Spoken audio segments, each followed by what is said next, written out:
Hello, everybody. Welcome to another episode of Mangum Talks Star Wars. I'm your host, Lee. I'm here. I'm joined by my co-host, Jamie. Jamie, how are we doing this week?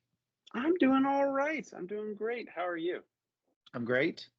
I'm not sure the collective Star Wars universe is great. This was a divisive episode. We're on episode 3 of the Acolyte Destiny. And a lot of chatter online about this one, more than normal, right? More than last week and more than some of the divisive Mandalorian episodes. It was pretty interesting to see the fan reaction to this one. See, here's the thing. I remember 10 years ago, told me about this website, Reddit, that you thought I'd love. And I was like, that's all for kids and crazy stuff. I'm going to stay on the boards and maybe this new thing called Twitter that I heard about. Well, since then, I've looked on Reddit and I understood why people like it. It's as wholesome or as toxic or as political or as apolitical as you want it to be. Because, you're on like Twitter or something, you follow a person and everybody's got a lot going on where you go follow topics. So I follow some Star Warsy topics. The things I've seen are people saying, hey, all these grumpy people are mad about Acolyte. What's wrong with them? And so that's what I've seen. I've seen that people are upset, but mostly I've seen people who thought it was pretty good and are wondering why everybody's so upset. Here to tell us why everybody's so upset, we've got Lee. So unfortunately, I think obviously like almost everything online now, all of the websites you just named create echo chambers through the algorithm, right? Mm-hmm. And unfortunately with this show, it started to break early on with some of the diversity casting, some of the things that was said by the showrunner to, if you follow relatively liberal circles in your social media, you'll hear positive things about Acolyte. If you follow relatively conservative things in your social media, you will hear negative things about Acolyte. That's not perfect across the board. That's a gross generalization, but that is how it started to break, right? And so I think that some people, if you're in one side or the other, you may not hear too much from either side. I sought out some of the negative things because I wasn't getting it in my algorithm. It's not like I pulled up Twitter and I hated episode 3, right? But I did hear that it was a very negative reaction. So I did pull some things up on, right? And what I discovered, when you blow through, like I ignore anybody who's like upset about the casting and stuff. I just ignore all that. I'm interested in the people who are upset about like the show, like what don't they like about the show? The writing. Right. Writing, acting, and casting are sometimes hard to separate, but plot has nothing to do with that. So if somebody doesn't like the plot, they might be lying to themselves, but they're probably being pretty honest. And the plot is the thing that they don't like, probably. But I feel like you can often tell. Right? I'm not saying across the board, but you can often tell if somebody's coming at this from woke Disney, blah, blah, blah, and then I toss it, right?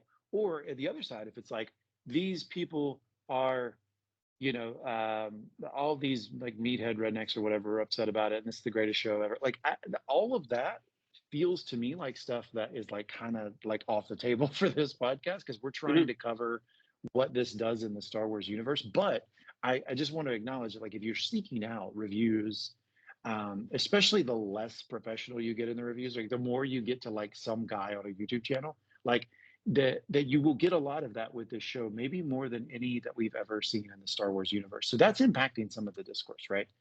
Yeah. But I think the fundamental criticisms of people who I'm not just like sort of tossing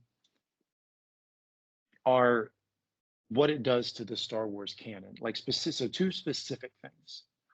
A frustration with the perception of that the Jedi now are like bad, or that they're portraying the Jedi as somebody that you don't necessarily root for. These aren't the good guys. These aren't the people who are coming at things trying to do good. Like, because what we've seen from Jedi in the past, and I think I agree with this, is that for the most part they are attempting to do good.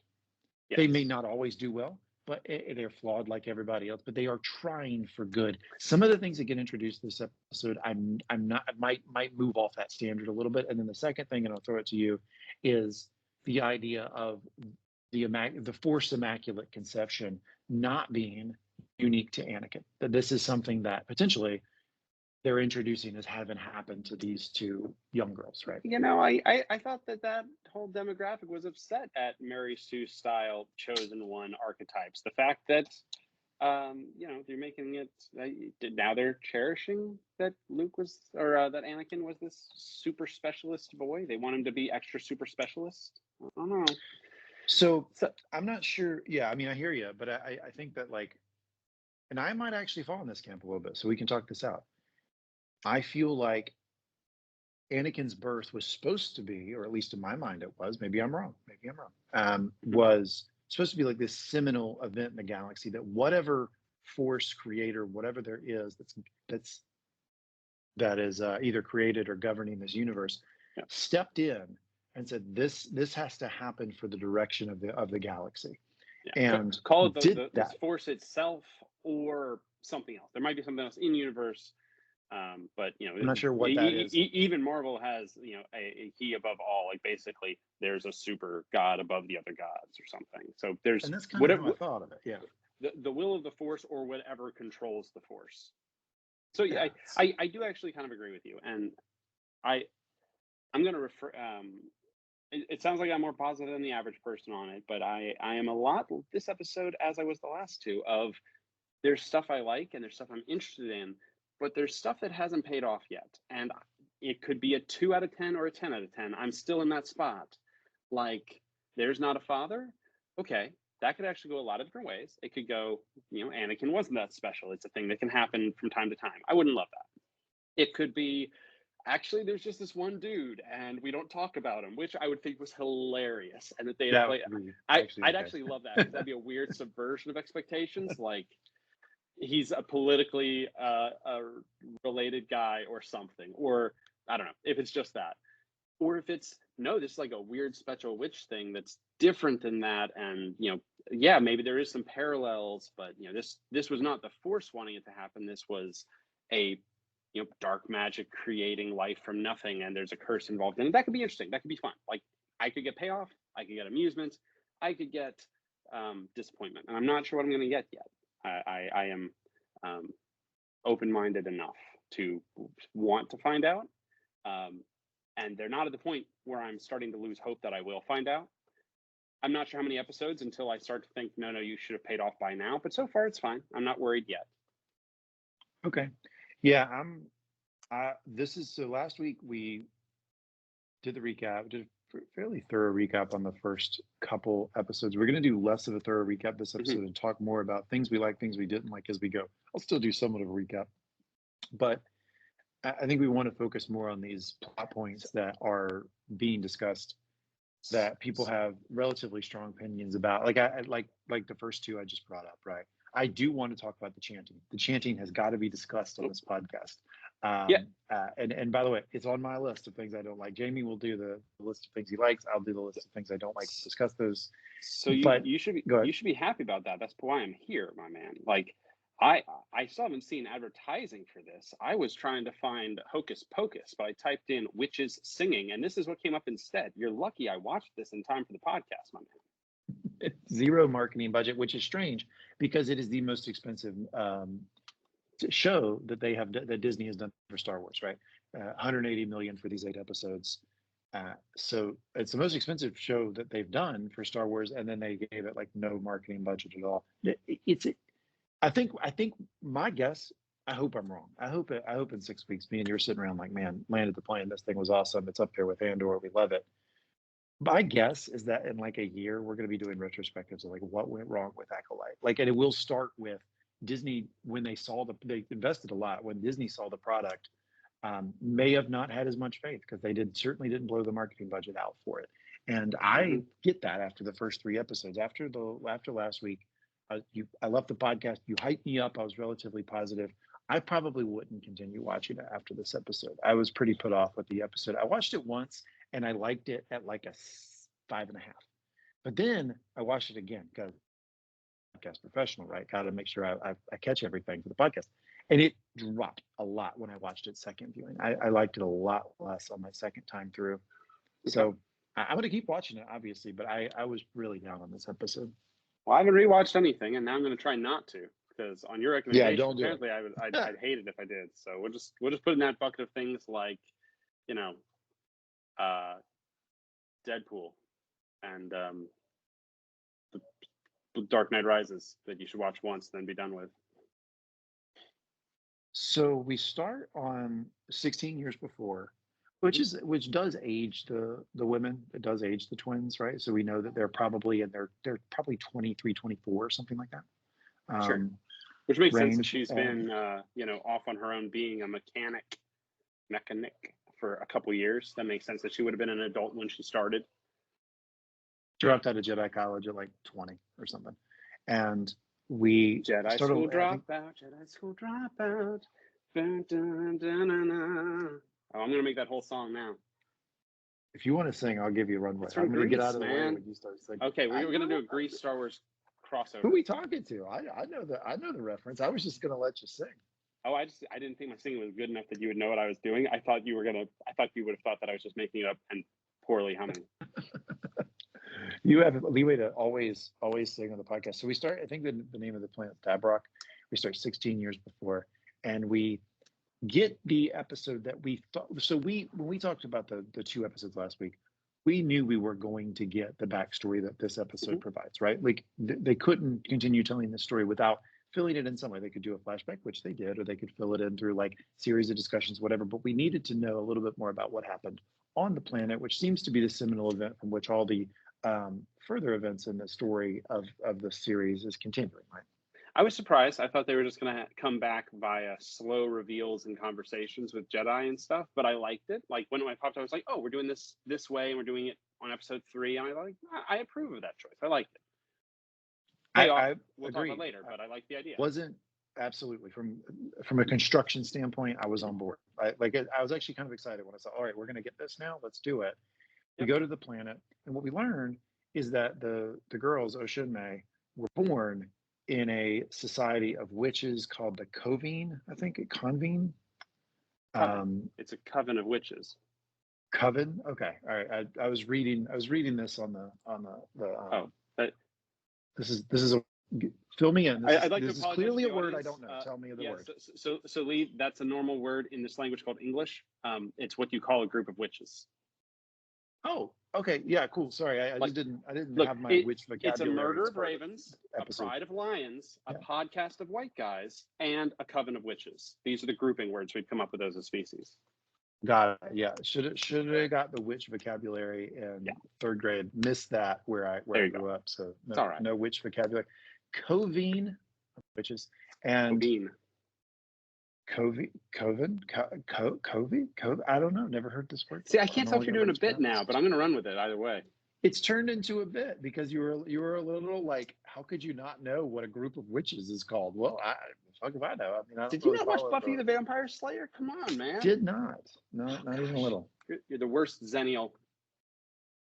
Didn't watch Smallville either. I missed a lot of them. So we start there. So we learn that the girls were born among these witches. I don't think we got like a broader name for them, did we? We didn't get like no how the Jedi are named the Jedi, right? Like we didn't get like that kind of title for this group, did we? Witches of Dathomir. They mentioned Dathomir once or twice, and we know that's who they are. So they're the Witches of Dathomir, but I don't know any better name for them.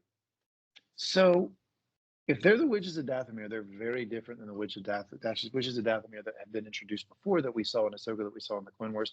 And that would tell me that there's probably like a broader canon they're introducing about the Witches of Dathomir, like different offshoots, different segments. They introduced the concept of calling the Force the thread, pull on the thread, etc. And the buildup in this episode is that the 2 girls are going to go through ascension, which I believe means joining the Covenant. There you go, that thing. And in doing that, we'll sort of be a part of them. And that, my impression, it wasn't like explicitly stated, was kind of the, you're in now, and now this is where you are going to like live in adulthood, right? As opposed to you grow up here, when you go through ascension, then you become part of the group. Is that what you got?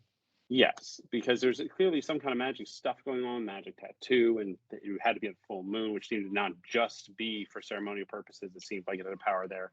But at least from the girls, they said it's just a ceremony. Like you don't have to do anything. It's not a trial or something. It's a commitment. It's a promise. It's a dedication. It's a joining. You're becoming a Padawan or something, but a little bit more lifelong at least in intent, because it seems like, you get the tattoo and you're promising that you'll stay here forever kind of thing. It seemed as if they thought even afterwards the girl could have in theory left or been taken away if they wanted to. So maybe it's not as forever as like, till death now, but it was a commitment or a joining, I think. Yeah. And May's all about it. Osha's not Mhm. as excited. One of the things we learn in the interactions of the children is they bicker and fight all the time. From a storytelling perspective, like simply trying to enjoy the episode, that part grated on me and it was a Ooh. little difficult. So I loved it actually, and maybe this is just I spend more time around kids than you do. Seeing them do that, most kid actors, their acting skills grates on me a little bit in most things, but I kind of loved it here. People who say that they were kid actors acting like kid actors, fine, as far as the depth of the emotion, but their fear and their bickering and their I love but also hate at the same time, and the pushing and shoving and the not knowing when the time and place is for things, and the being similar but not, and clearly things that had been ongoing arguments but also to the side, all that was very authentic, I think, to like brothers and sisters of a similar age. I also kind of liked a lot of the time in media you have kids who act like adults, and that's between the writing and the plot and wanting it to be an audience stand-in or something. I kind of liked here that the child who was like more reasonable in her culture and just kind of like more normal was also the one who was more sociopathic. I kind of liked that. It's not completely It's a like good point. undermining expectations, Yeah. but the one who seems empathetic is the one who's making kind of weird choices, seemingly at least out of nowhere. And the idea of a weird, smart, but also kind of normal person who wants to leave their farmland to join something far away. That's not really breaking norms. That's very heavily trodden. But here I really felt like the normal one was also the sociopathic one. And that was neat to see. And the one who was clearly not just like Belle in Beauty and the Beast weird, but like weird in a way that everything's normal, but like really not acting the way you would expect somebody to, was the one who was more like a child and more normal. I don't know, kind of enjoyed that. That's a great point. Yeah, I'm I, glad you pointed that out. one weirdly specific thing, they have their weird little rhyme of like I give you you and you Yeah. give you me. If they always say in the same direction, then I think it's both of them are giving Osha to May, and it's only fair if they like flip it sometimes. I think. Yeah, that's a good point. If I I heard assume they it flip right, it. I've tried to listen to it a couple times, and my brain just refuses to grab hold of it very well. But I think both of the rhymes are actually going in the same direction, and so So whoever starts the rhyme is the one who's saying "I own you." so but until you brought this, why I like talking about Star Wars with you. Until you brought that up, I assumed it just flipped. Like I was so sure that they We should maybe just Google this before we completely they make up say a whatever. new lore about it or something. But Well, yeah, yeah, I don't know we're how gonna important say it'll it. be. We're gonna say it's true. I don't know how important it'll be. Tell us in But the chat how wrong I am, and reply, and tell all your friends how wrong I am, so that they listen to podcasts and can hear how wrong I am.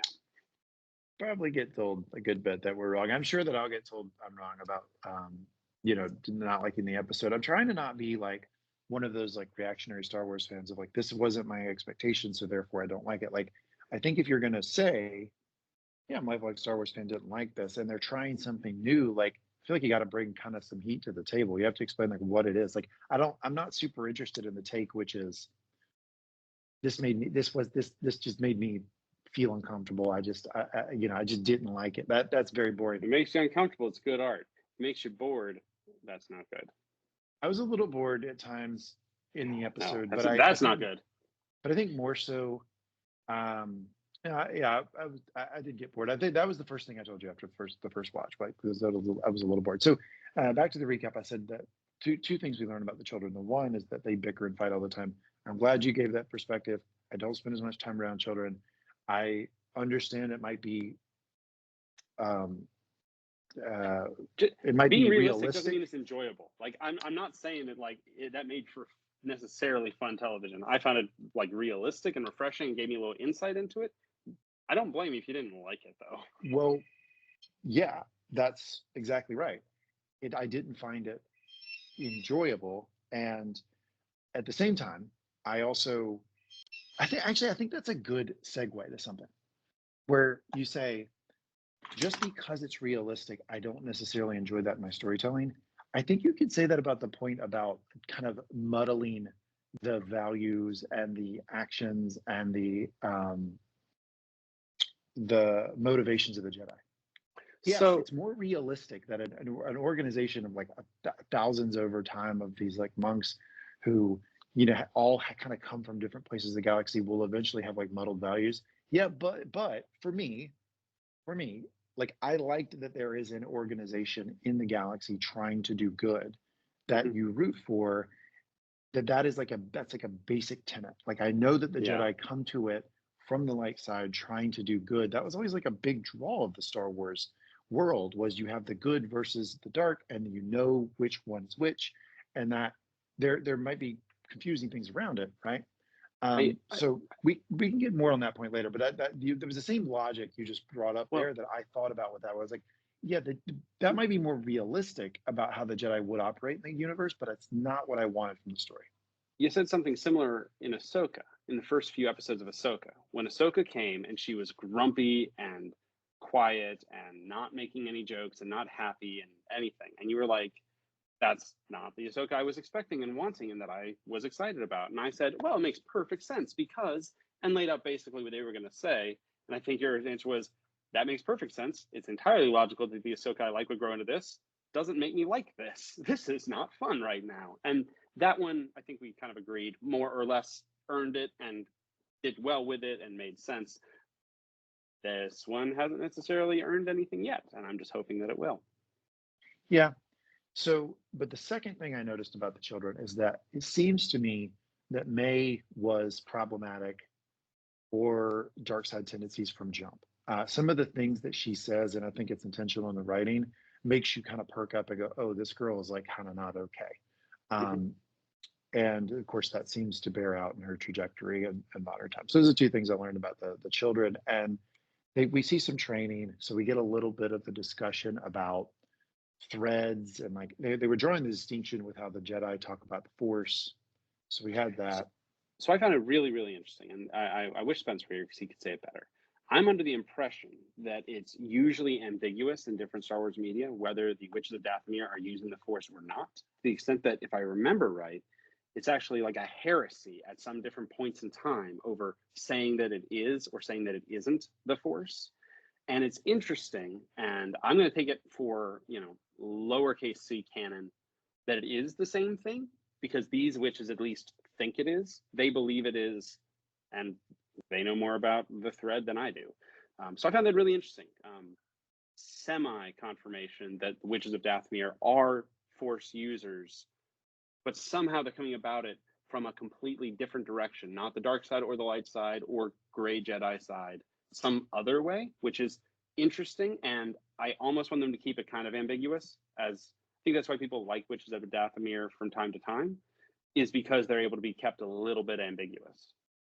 So I'm not sure about. So we had a different viewing of this, right? Like I'm not sure these are Witches of Dathomir, They, and I'm yeah, they also, are. It says it. They say it. They talk about well, Dathomir. they discuss Dathomir, but that they don't do anything else that the Witches of Dathomir do. It's strange. This would be like, Are what's a are good you are example? are Yeah, you literally they're go?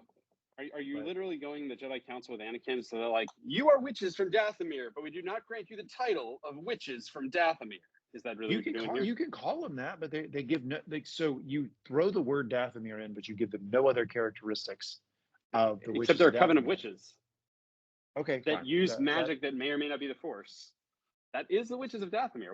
What is okay. different about them? Because I honestly don't know much about the witches of Dathomir except what Ahsoka showed, a little bit that I've heard from you all, and I told you I'd bring some more insight from my wife, and she had some insight into the witches of Dathomir. But I don't know much myself, so you tell me what's different about them than what you would expect from real witches from real Dathomir. Don't dress the same, don't look the same. When they use the Force, there's no the green mist. I mean, there's a couple key things that we've always seen in the Witches of Dathomir, which we saw in Ahsoka too, that aren't there. Okay. So this is 100 years earlier, and this group is, I think it's a Crovine. This Crovine is in hiding, or they're in quasi hiding, where They're apparently semi-illegal or something, and I wouldn't be surprised if their styles have to change, either because they kind of have to be a little more low-key about who they are, or because they can't access the historical blacks that only grow on Dathomir or something. So the fact that they are kind of in hiding, kind of in exile, kind of in a backwater by themselves, that could explain some of it. 100 years earlier, I mean, the Jedi aren't wearing gray robes and boring brown and stuff. They're all, they're the their children of robes the are pretty light. similar. Their robes are pretty similar. Soul's robe in this episode is pretty Every similar. single one of they're all in yellow and shiny, and they look like the Knights Templar, or like the children. They're the children of the light from Wheel of Time right now in their attire. They're not humble. They're not wearing the gray shepherd's robes that they're supposed to wear. They're spangly. Okay. Well, when Soul walks in, I was pretty sure that was Jedi. I don't get the same connection to costuming, and I also don't see the greenness when they're using the Force. The discussion of threads also threw me. So how much do you have to tease me that I'm colorblind and I wouldn't know if it were green in the first place? I'm just saying, like, that does not have to come up every podcast. Not sure you're colorblind. We this has been discussed for a long time. Also, I'm not sure that these are witches of Dathomir. Not sure that you're colorblind. It takes a lot to convince me. They may be. They may be. I don't know. Okay. I'm not. That's not a point I'm willing to like die on. I'm just saying that my viewing of it. No, we'll get Spencer in here some episodes soon, and he'll pillory on it on how you're he wrong, won't know. or me. I don't know. He won't know because his only knowledge of Witches of Dathomir is from Legends canon, and they've rewritten all of it, so he won't know. I think my viewing of it was that they were supposed to be sort of like you don't quite know where they're from, and then I'd also say that my viewing of it was that they were certainly more dark than light, like not gray, not middle of the road, like certainly tapping into the dark side of the Force. These folks seem maybe more dark than light or different. They are at least viewed. So here's the thing. This group that we're seeing, we don't really see them as clearly dark or evil, but we see them as a group that the Jedi think are more dark than light. You know, they're on the outs because people think their power is dark. So maybe they never were all that dark, and we just happened maybe in the Legends canon we just happened to be, you know, skewed by the biases of the, you know, authors of the main characters, or maybe we were only bumping into the worst half of them because the nice ones just hang out and farm on the other side of Dathomir. Maybe if you're actually if you don't want power, you're not going to be as outgoing. If you want power, you're going to go sail the stars and fight people. So it's the power mad ones that you're going to meet more often. Here, you're coming into their house. They wanted to be left alone. Yeah, I'm not super happy with the. Hold on just a second, okay? Yep.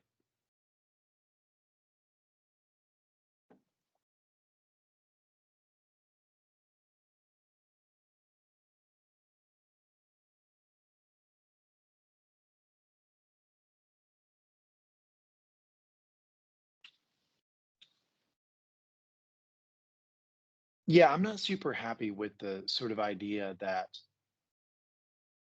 then maybe the witches, let's say they're witches of Dathomir. All right, let's go with that. You seem very confident in that. Let's say that the witches of Dathomir. That the witches of Dathomir might have not been so bad, that the Jedi we're just sort of like sullied by the Jedi's perspective of them. It continues to play into the idea that the Jedi like aren't people that you trust in the story. And it's rewriting of the canon that's not fun. No. So here's the thing. If you actually are trying to take a light side view of the galaxy, there would be no purely good or evil races, except for maybe the race of the Sith, because they actually bred themselves to be evil.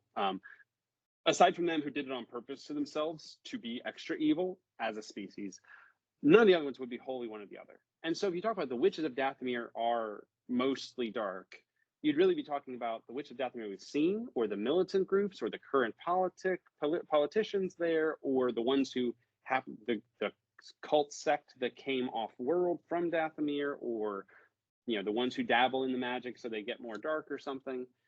You wouldn't have to be biased by the Jedi. What it could even be is if you were a persecuted group, rightly or wrongly, and these Jedi don't seem too abrasive at them, they seem distrustful of them, but the Jedi aren't in charge of the universe. If the broader world doesn't trust the Witch of Dathomir and pushes them to the edge of society, it would make sense that they might become a bit more isolationist and survivalist and self-centered because nobody is looking out for them. And if you kick a subaltern enough, they might have to learn to defend themselves. They might turn into the thing you're saying they are in self-defense as like a group over a long period of time. Maybe that. You do remember how far in the past we are. So there's things that change. They might not have been bad 100 years ago. Maybe they turned bad in the meantime because they had a charismatic leader who was bad, or because they had to survive. I don't know. I don't think 100 years is that long. Now. I don't think 100 years is that long. I mean, what were we doing 100 years ago, ma'am? We were flapping. We were the flappers. And we were thinking that airplanes were the bee's knees. Yeah. Apples meet oranges. Yeah, I'm talking about it within the context of this story where the history of the Republic and the Jedi and the Witches of Dathomir, I guess. Look, I mean, go back on Earth history 100 years and go ahead. That 100 years before is actually like before the start of the Phantom Menace isn't that long because we're still fundamentally at the same place of the galaxy. Like the Witches of Dathomir have been around for a long time. They're still around. The Republic rules. The Jedi is like their enforcers and partners with them.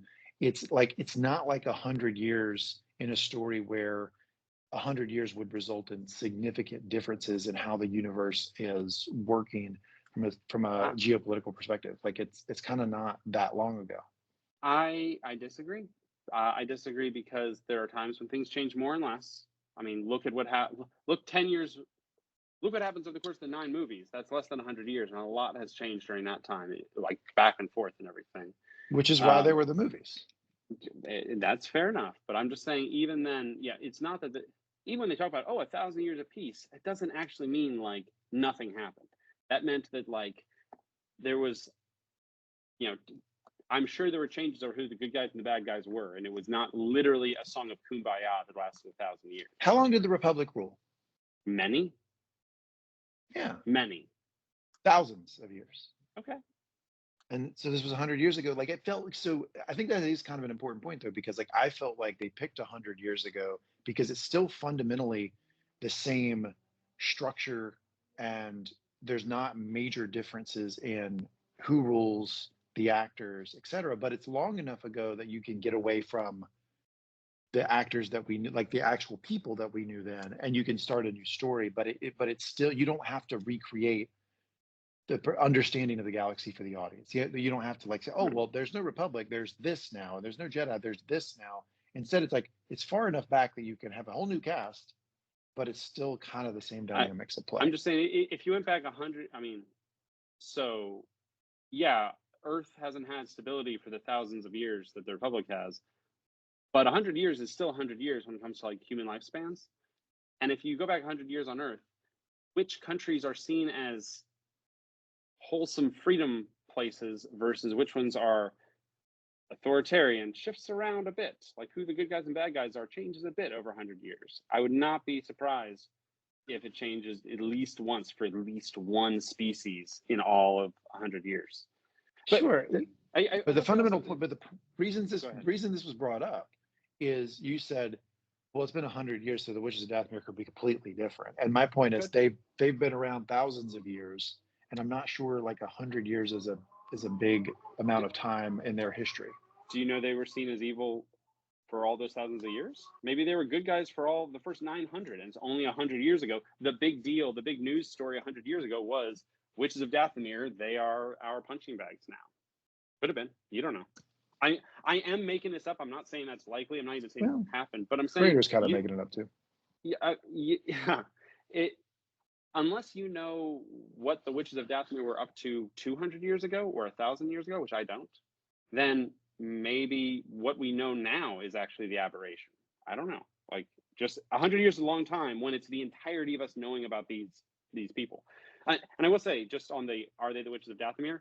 Darth Maul's from Dathomir, and I'm pretty sure that the one mom, is Darth Maul's species. So Okay, that's a helpful connection. Thank yeah, you. That okay. that works because she does have the Zabrak or The whatever head horns. the head. Yeah.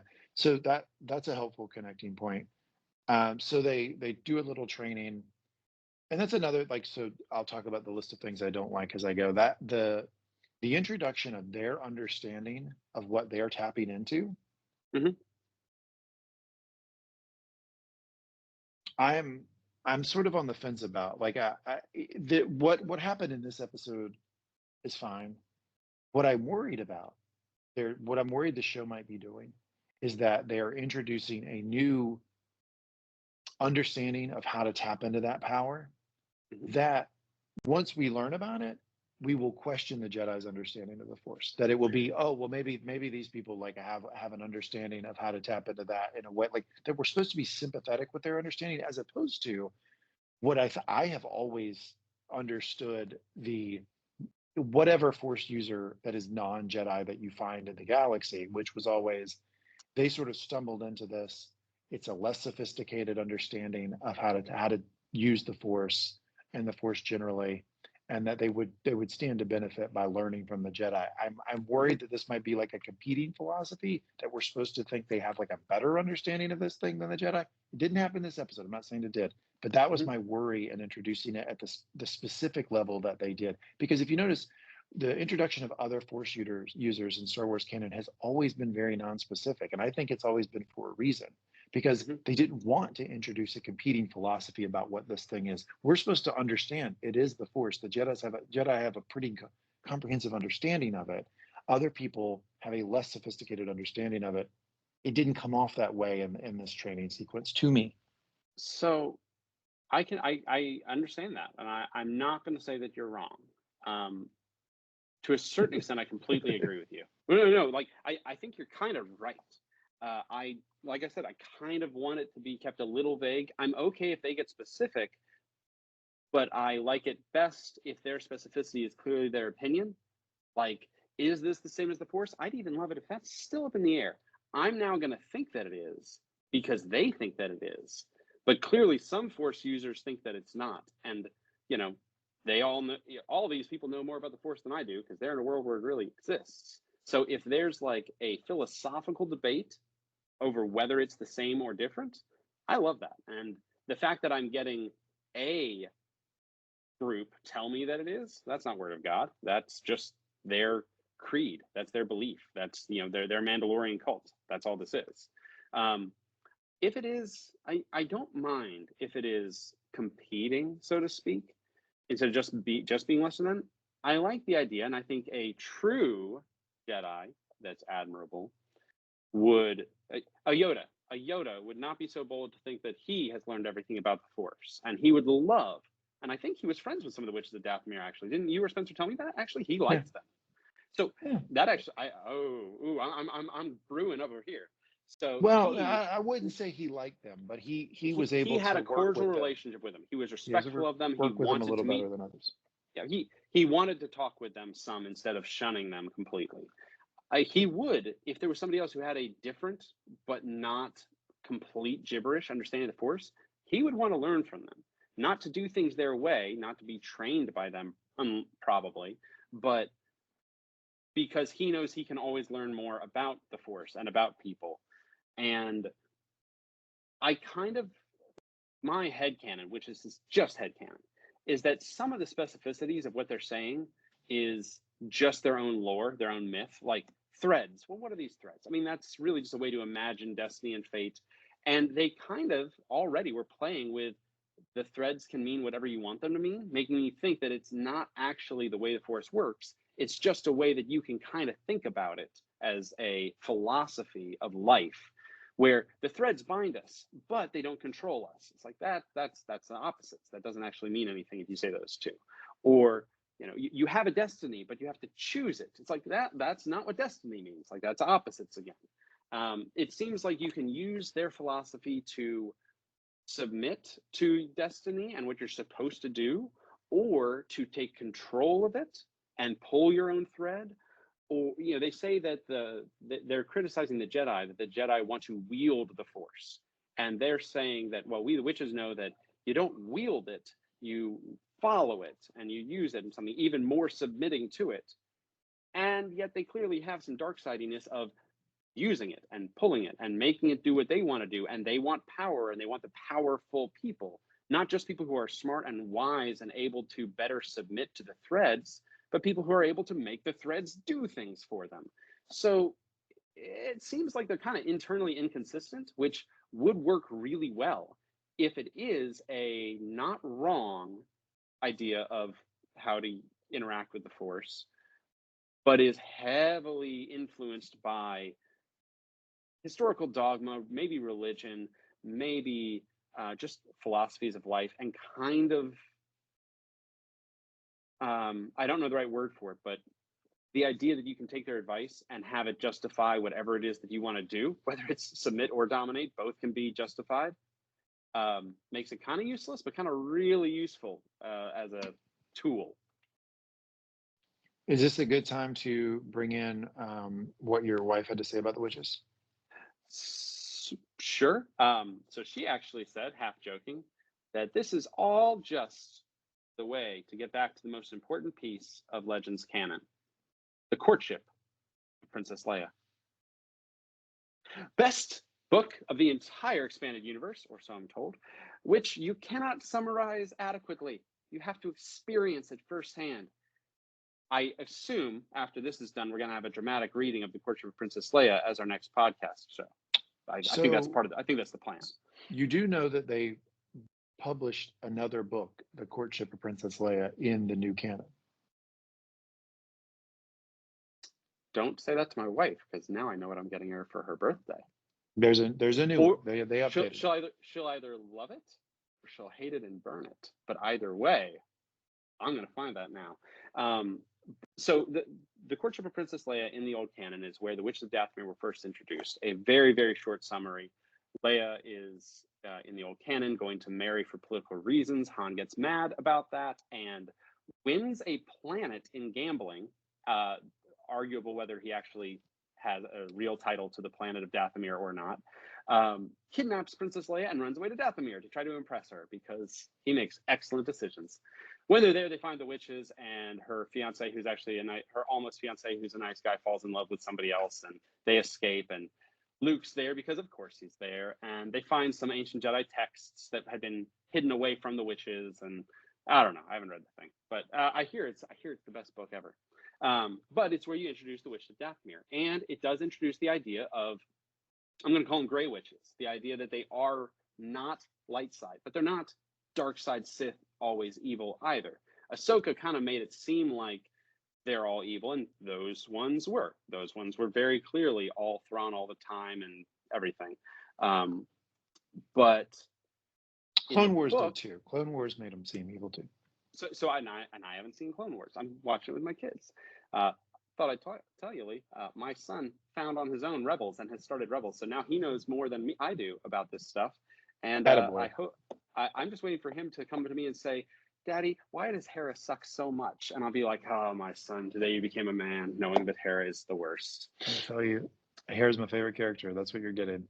Oh my gosh, can't wait. All right, so the joke being that it all comes back to the Courtship of Princess Leia.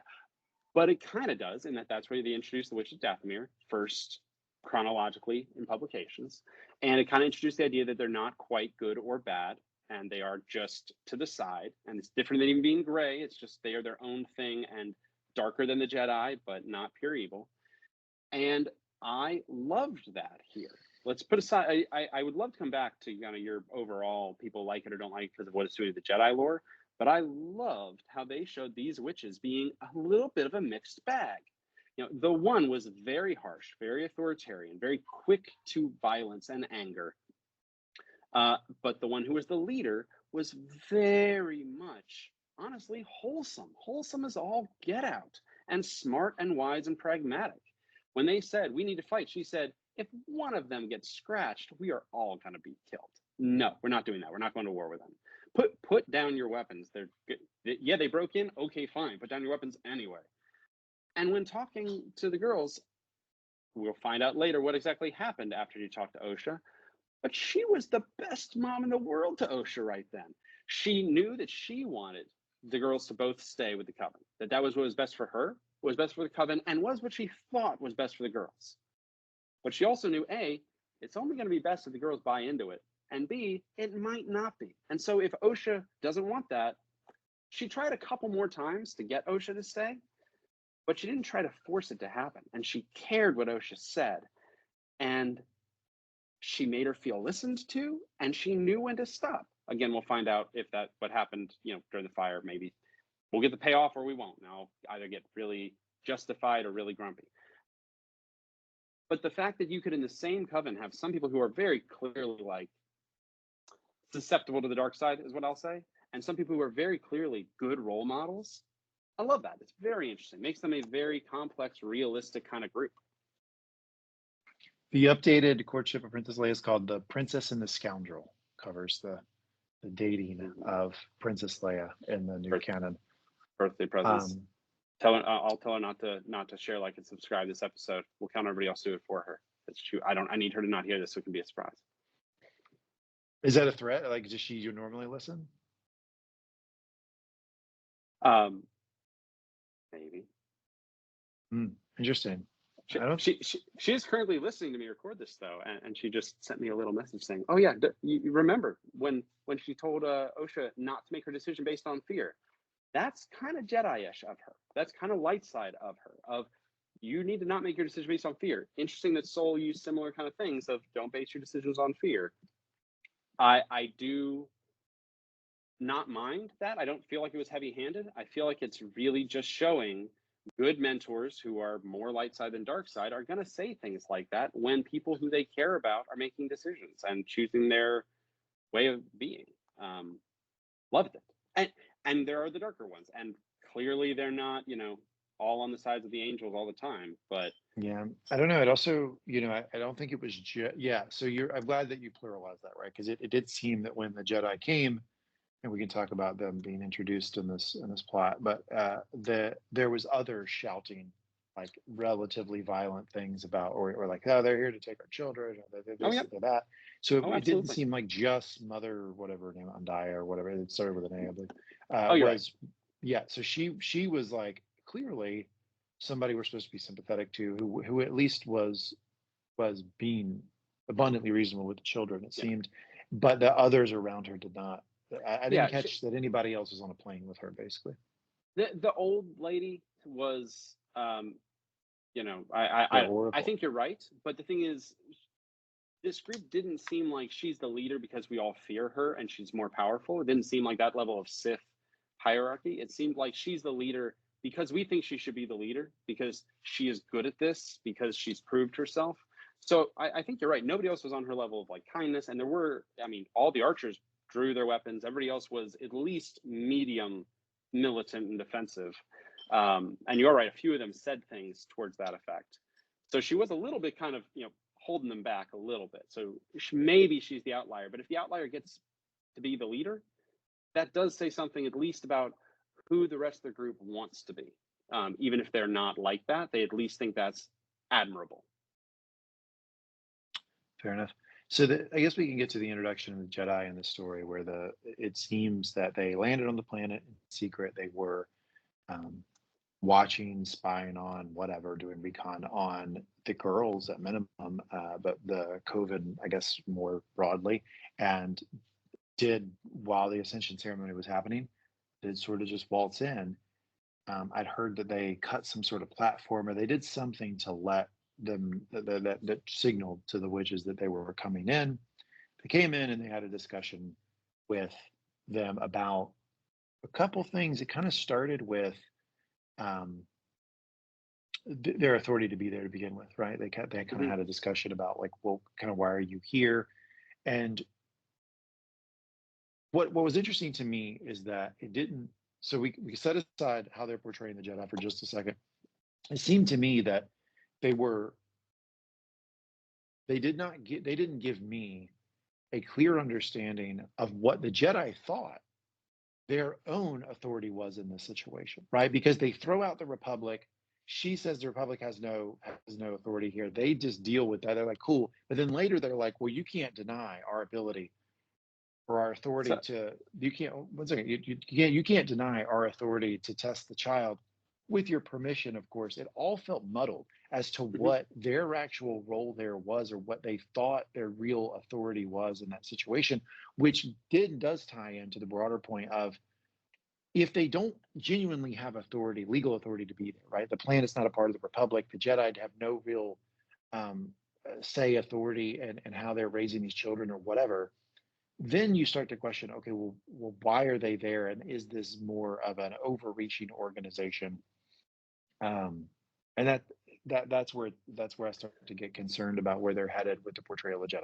Go ahead. So I think that you're absolutely right. And I said it when I was watching. It's like, well, you have to let us test it if you give permission. I'm like, that's not one half of that sentence doesn't work with the other half, and I'm not sure what to do there. Same. Now, the you could either make it be you actually have to, but we're going to put a nice face on it because we're the good guys, haha. Or it could be there's no actual law that you have to, but surely we're all reasonable people here. As I have my hand on my lightsaber, we're all reasonable people, and you clearly wouldn't stop them from being tested, right?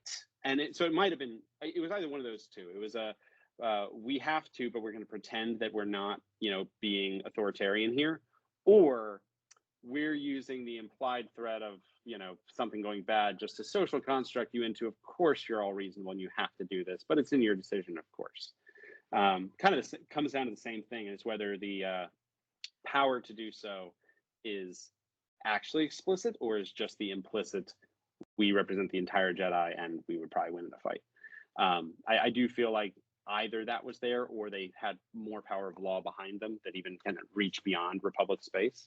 It did seem like maybe something reaches beyond Republic space because the witches were trying very hard to say there's no children here and we are not training children, as if part of them being allowed to be here because they were in exile. Maybe part of them being in exile was you don't get to make new witches, you don't get to train kids, things like that. Maybe because the witches could have just said we're outside of Republic space. What we do with our kids is our own business. But they So didn't. I They tried to say no, it's not happening. There's nothing behind the curtain.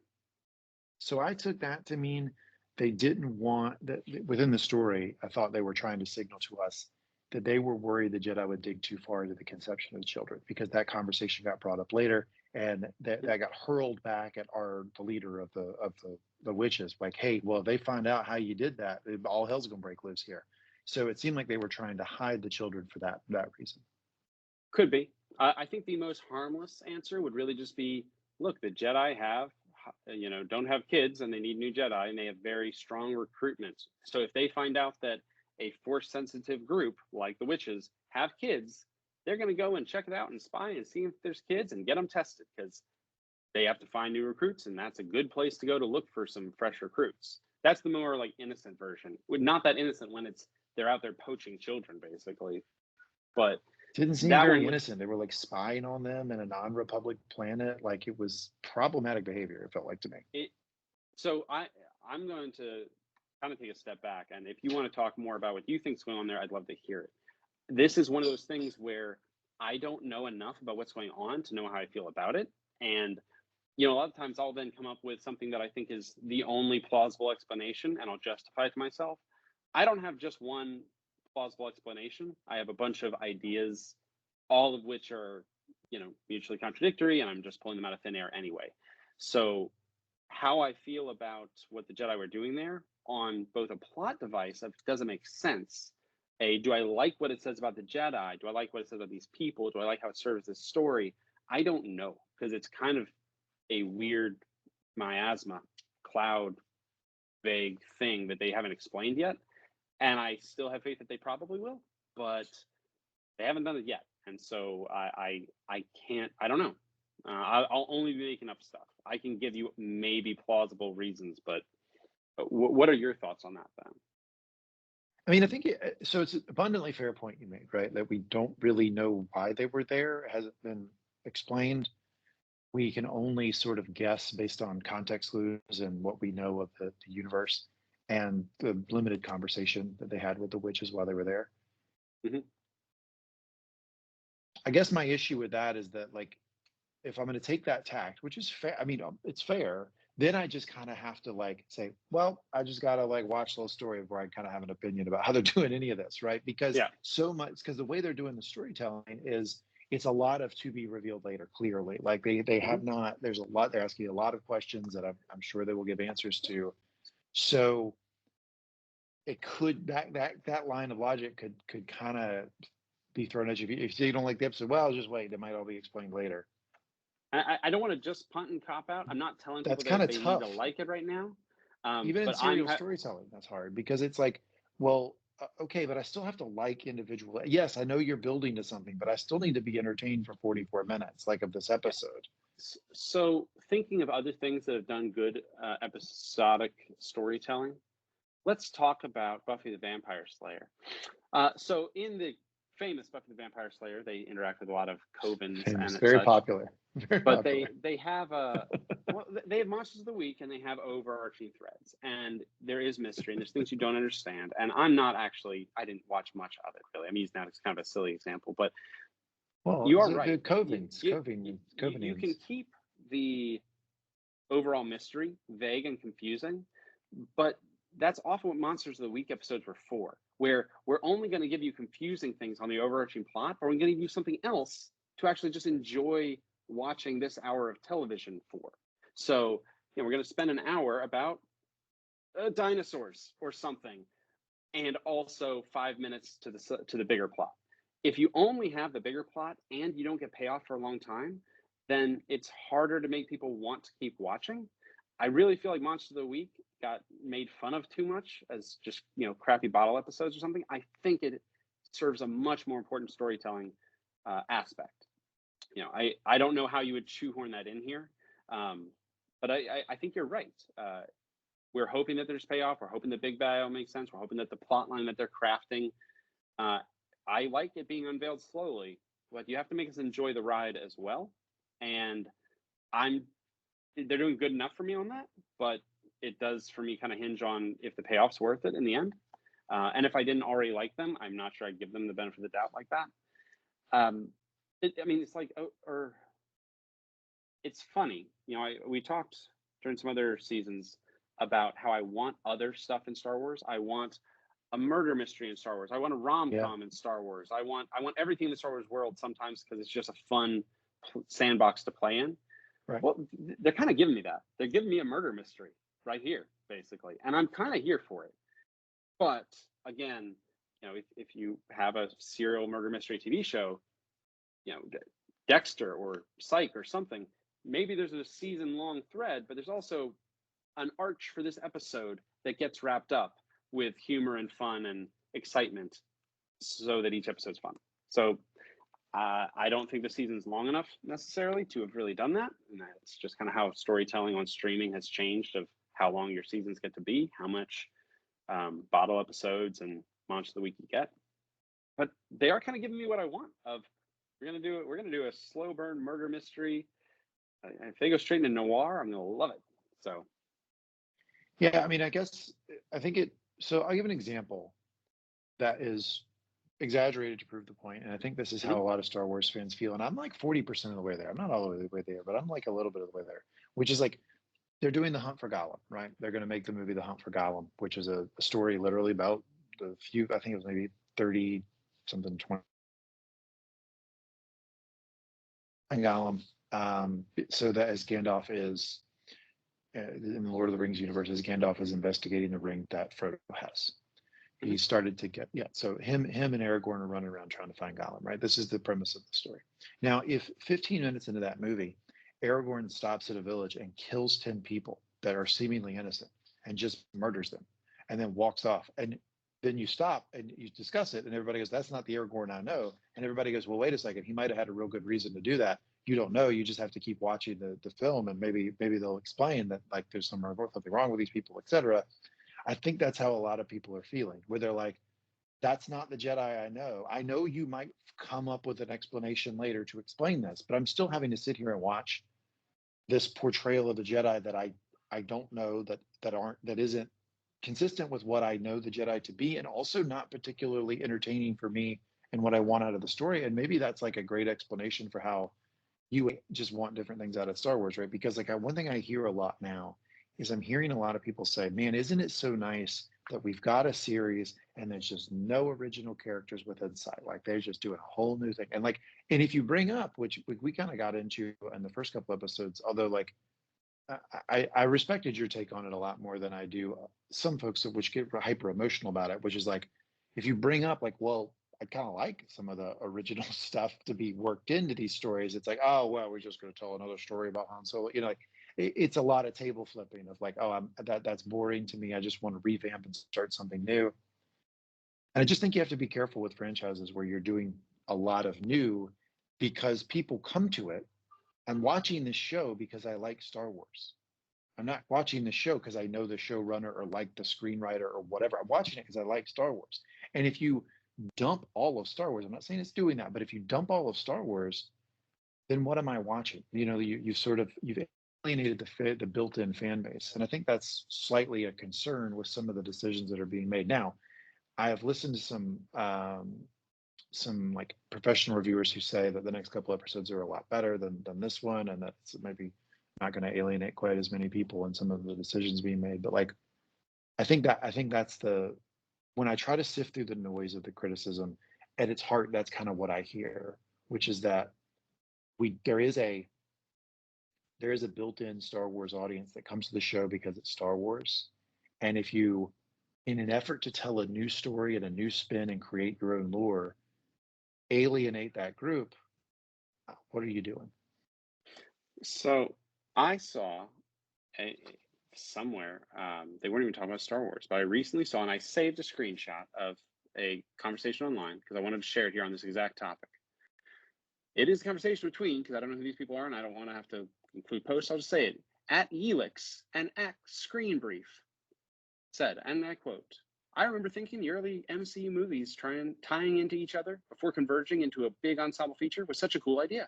But within a decade, it became the single most exhausting thing a movie series could do. Kind of impressive, honestly." Response: novelty wears off quick, but there's a specific issue here. Intertextuality is rewarded when it's surprising and cleverly written. When a moment is just trying to pander to audiences' excitement, it feels empty. Too much of a good thing reduces it to its bare minimum. I saved that to say to you because I felt like that was really on point for how I feel about reusing characters and intercontextuality in Star Wars. I loved it when Luke showed up in Mandalorian. That was great. Some people might have thought it was pandering. If so, pander to me more. I loved it. When it is used medium to sparse, and when it's clever, and it's for a reason, as you said, you had reasons why this might have been, like Yoda might be there with the Wookiee and stuff. There's reasons for it. Then it's great. I loved when Yoda showed up in the sequels. I loved it because it made sense and it was surprising and it felt clever. When it's there just to be there, I hate it. When it's there just for no purpose or to shoehorn in an actor or a character or something, when it feels cheap or purposeless or phoned in, when it feels like a plot, if it feels like a plot device, I'm not going to like it. If it feels authentic and clever and interesting and surprising and fun, I'm going to like it. I'm basic like that. And I think that's kind of what it comes down to. Same. Similar to what you've said all along, but it kind of put it into better words for me on why I like it sometimes and don't like it sometimes. That doesn't make me sound like a hypocrite. I think that's abundantly fair, right? And you were and I think you were doing that in the discussion in episode 1 and 2, which is you were saying like, okay, well, if you're going to bring Yoda in, there needs to be like a reason. It can't just be a cheap pop. Um, but I think that rejection of the we're not going to have any of the original characters in any of the anything that like ties it to the Star Wars you've seen before, other than like a couple planets. So that starts to alienate some fan bases for better or worse. But then also like the sort of degrading the Jedi or the motives of the Jedi, or at least calling them as such serious question. Here's somebody, a guy Danny DePlicio, who wrote a article about this on Forbes, and he had a really interesting comment about it where he said, "Imagine if the black and white worldview of the Narnia series was clumsily interjected with the philosophy of Game of Thrones halfway through the story and never quite managed to strike the right tone. That's where Star Wars is now." Hmm. I kind of agree with that. We started at Narnia. We started with good versus evil. You root for like it's a fairly straightforward story about what is happening in the galaxy, what's right, who you're supposed to root for. They have now taken it to, oh, let's make it all like more real world, more complicated. It's a different type of story, and has felt a little clumsy at times. And this is such a hard left turn for me in the storytelling. It just doesn't. Um, I almost said it doesn't feel like Star Wars, but I hate when people say that. It does. It's just not what I want out of a story. That is an excellent point. When you said you were bringing in like a real news article or something, I was skeptical. But I'm going to be thinking about like tonight. I'm going to be thinking about that all till next week because I feel like that's not a terrible analogy. That said, I mean there was always gray. There was always the idea that even the good people could be tempted to the dark side of the force. There always was histories of fallen Jedi all over the place. The idea that people who actually were good had evil inside of them or were not as good as you thought. Or it's not that somebody, one day flips from pure good to pure evil. They have a day when they decide to like say it or do something irredeemable or something, but it doesn't come out of nowhere. Right? Like, so there has always been more complexity in Star Wars as far as that there's dark in the light and light in the dark, right? Yes, I can't. I mean, I'm not going to say that it's always been simple, but there have been some mainstays, right? Um, Well, but and the Jedi Order itself being something that is striving for good has been kind of a common touch point in the series. so here's the thing though. The Jedi strive for good. The Jedi Order strives for good, which I do believe, and I still believe. Here's the thing: the Jedi Order strives for good, but it's full of people. I mean, most countries say they strive for good, but they're full of people. And the people might self select that they want to strive for good or think that they want to strive for good, even if they're lying to themselves, or at least want to look like they're striving for good. If you look at how many people in the Jedi's history, and this goes back to early on, like what percent of them turn to the dark side? The people in the Jedi Order have never been, all great.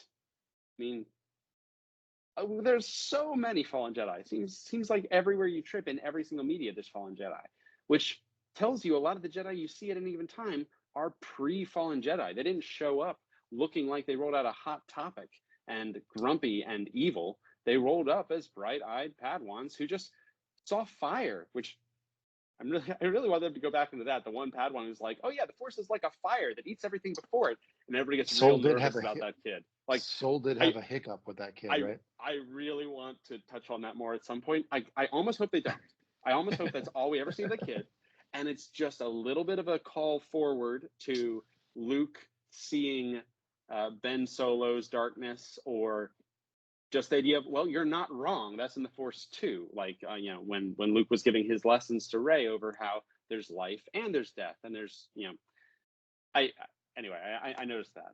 But the idea that the Jedi Order puts on a good face and does as a group try and as individuals mostly tries but is distrusted for reasons and has variety in it, that the people who we started off meeting the best of the best, and the best of the best was Yoda, who is just the best, Obi-Wan, who's also just the best. Okay, fine, they brought it out early swinging with the best of the best. But Anakin, I mean, he's done a lot of dark. Luke, he's like the best one, but he has flirted with dark himself and was actually, if you believe it, and not just plot device, actually tempted and actually had danger that he might have turned to the dark side and through luck or force of will didn't. If those are like the exemplars, then unless you actually happen to clone 100 Yodas and 100 Obi-Wans, you're gonna have a group that has some jerks.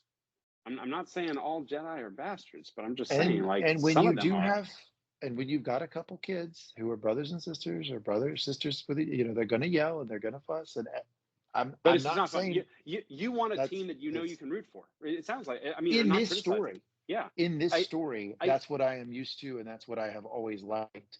And maybe it'll be I great. don't know.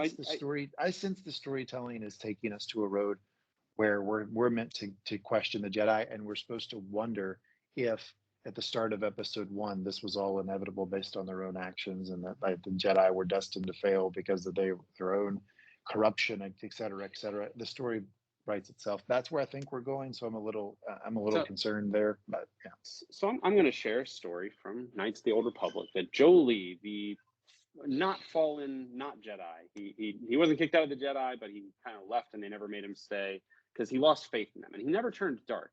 And if you go on the dark path in that game, he will. Spoiler, spoiler, spoiler for a game from 20 years ago. He'll try to kill you if you turn to the dark side too much. But he's completely disaffected from the Jedi themselves. He says that they are like not good, and this is from back then. And one of the examples he gave that I'll probably always remember is he was saying how there was a great Jedi master who was old, but he was wise. And he was kind of blind, but he refused to admit it. And people were too polite and didn't like stop him from doing things, kind of like if grandma can't see very well, but you don't take her license away. That's kind of the situation that they had there with this old Jedi master. And a new Jedi apprentice came and went up to him and he said, "Oh, I'm brand new. Where do I go?" And the mostly blind Jedi master pointed in the direction towards the dormitories and said, "Go that way. That's the door for you." Except he was partially blind. He was pointing out the back door into the wastelands. And the young kid said, Are you sure, Master? He said, "Don't question me. The Force works in mysterious ways." And so he left. And he didn't become a Jedi. And it was kind of vague whether he like went and died in the wilderness or whether he just didn't get to join the Jedi Order. And the idea that that was not the Force working in mysterious ways to make that happen, that was the Jedi think they're infallible. The Jedi are proud. The Jedi are pompous. They are confident in their own goodness, and they make things worse inadvertently, and they don't accept criticism, and they can't be held to account. And it's not that they're evil or bad at all, and they're much better than the alternative, but they have a lot to learn and don't like actually learning from anybody else. And I'm okay with that being what the Jedi are, of fallible people who do good things, and some of them are really wise and some of them are not, and they mess things up and make them worse sometimes, but they're still generally the team to root for. On the flip side, it is nice to have stories that are engaging enough that as an adult I can like them, but that actually have a team I can root for and a team I can root against. And that's kind of hard to do, because if it's so boiled down to the good guys and the bad guys, then it's usually not very nuanced and in depth, and it's kind of a kid's thing. You can't always root against the Empire. I'm not sure there's any time when it's actually right to root for the Empire, ever. Having something like that on the good guy side is nice. And if they ever do something where I actually think the Jedi Order itself is nefarious, then I will be with you. The idea of it's well-intentioned, but it gets in its own way and it's full of people who are a mixed bag at best, I'm okay with that. And that's just kind of where I draw the line. Yeah. Okay.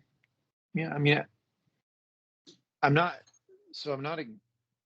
I go into that take of this is the way they're portraying the Jedi, and it's like it's frustrating to me, understanding that it's more nuanced storytelling, it's more realistic because obviously the Jedi Order is made up of people, and not just people, like other species, other planets, other cult. Like so, it's way more varied than we could wrap our head around here on Earth. So you're going to have some variability in how their approach to their value system and their approach to policing and helping to govern the universe or the galaxy. Obviously, that's the case, right? But it's not. I guess the best way I can say it is that it's not what I'm looking for from the story, because the Jedi have been presented a certain way and I've enjoyed that, and it feels like a hard left turn. Let me hit you with one more idea I had about this, and we can start wrapping up. Mm-hmm. The criticism of, okay, well, now you've introduced the idea that these Osha and May were conceived by the Force or some sort of like magical conception or something.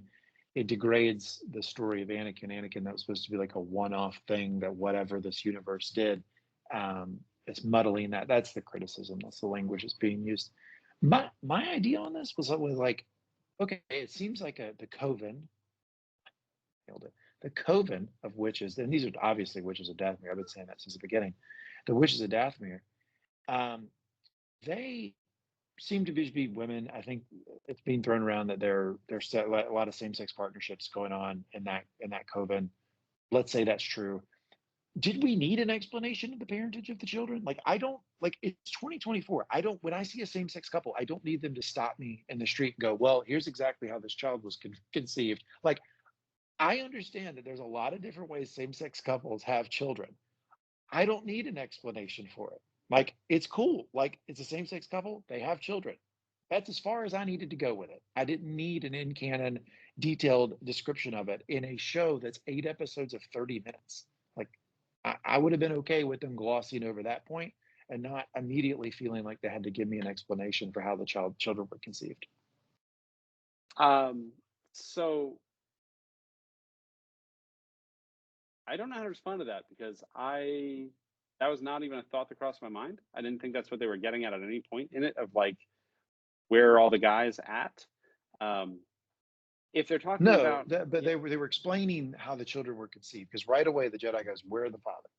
Well, there is no father, and then they start to then in the conversations between the witches, they start to talk about how the children were created and conceived. I didn't need any of that discussion. Like, I don't need to know how May and Osha were conceived. I know that they're within the coven, and that's okay by me. By introducing how they were, a discussion about how they were conceived, then they introduce the idea there's no father, and then that gets into the Atlantic. I That's my mean, point. yeah, I think that's all about something is weird with the Force with them, because like something forbidden is involved in it, which is interesting if they make it interesting. It's not interesting yet, and so at this point, I think that's as interesting as you want it to be.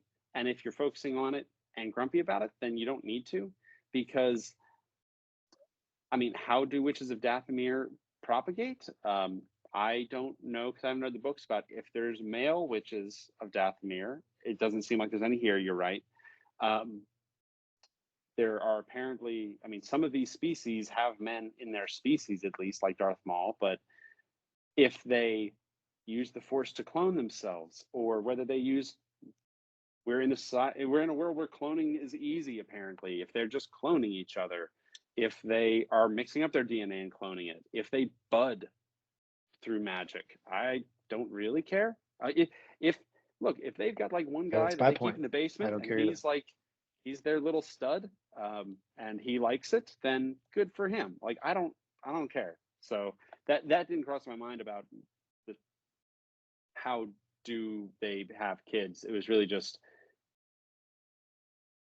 my two thoughts on that are either they're really not supposed to be having kids as part of their exile, or it's something weird with the Force that is dark magic and they're going to get in trouble for.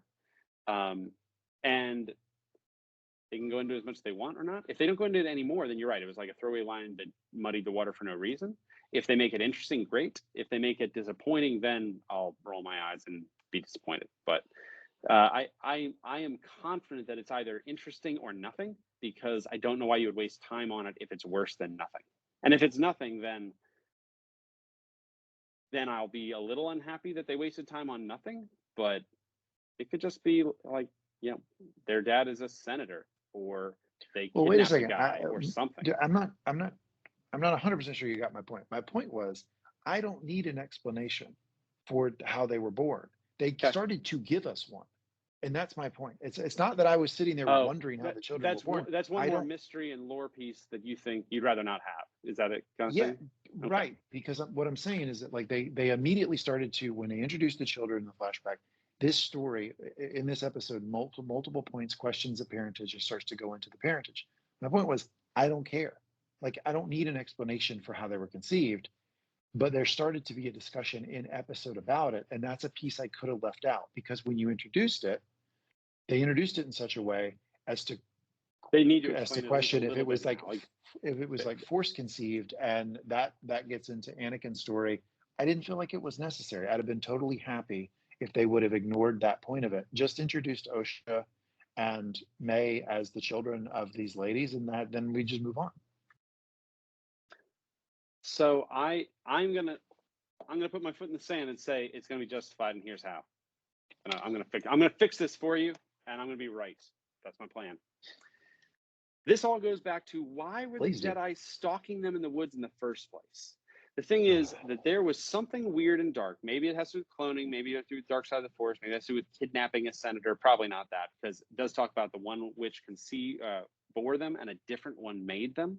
So it doesn't just make sense of it was a senator or it was the president of the galaxy or something. It's something weird that the one lady was able to do with the other that's not a normal biological thing that made them happen. So there's something weird. That's why the Jedi are here looking at these girls, because there's something weird. They've found the illegal cloning facilities or the ancient texts about dark cloning or dark prophecies or something. And they are tracking that down. And they found, I'm making this up as I go, but I'm very confident I'm 100% right. After they find it and they find out that it's actually twins, it's a prophecy of some sort that if X, then Y. And that's why they step in and do something that they regret later to prevent Y from happening. Like if both daughters live, then the world will come to an end. So they go in to try to kill one because they have to, because it's basically kill baby Hitler kind of thing. And they're trying to do that. That's why they think they're doing things right, because of because of that. There we go. And it will 75% pay off in the end as being worth all the hassle. I'm at a point where I think that what you just cooked up will probably be better than what they do in the show. Hope I'm wrong, but I'm at that point. All right, let's wrap it up here. Final thoughts on the episode. Final thoughts. I liked it a bit. I liked the lore on the Dathomir people. I liked, beyond the lore over what is their magic, I liked the lore on what are they like. They actually have some good and some bad, and they are a bit isolationist and a bit reject on the outskirts of society and a bit protectionist, and they have a history which we're learning a little bit about, but not all of it. I like that. I am interested in the kind of straight up psychopathic child. I'm waiting to see what actually happened in that fire, because I feel like we can't even talk about that ending because we don't really know what happened. It does not make sense that she lit one piece of paper on fire and then everything exploded and every force user there died. Something else happened and we don't really know. We're seeing like the end, and we're gonna have to see the middle and the beginning or later. So I can't even really talk about that because I just don't know. I'm still in the place where it could be 2 out of 10 or 10 out of 10, and it's how much do they explain or pay off or anything. The longer it goes, the harder it is to be a 10, because the more I will get a little tired of the route we took to get there. But big gamble for big wins, and I like showing them as gray in their own way. I think the Jedi and their test was really interesting and shows that they are savvy and clever in their own ways. I think that they were sincere with the kids, even as they were insincere with the parents. And I want a Wookiee mechanic Jedi to be in every show. Yeah, the Wookiee does seem like fan service, and that makes me happy. He seems pretty great, Karnaka.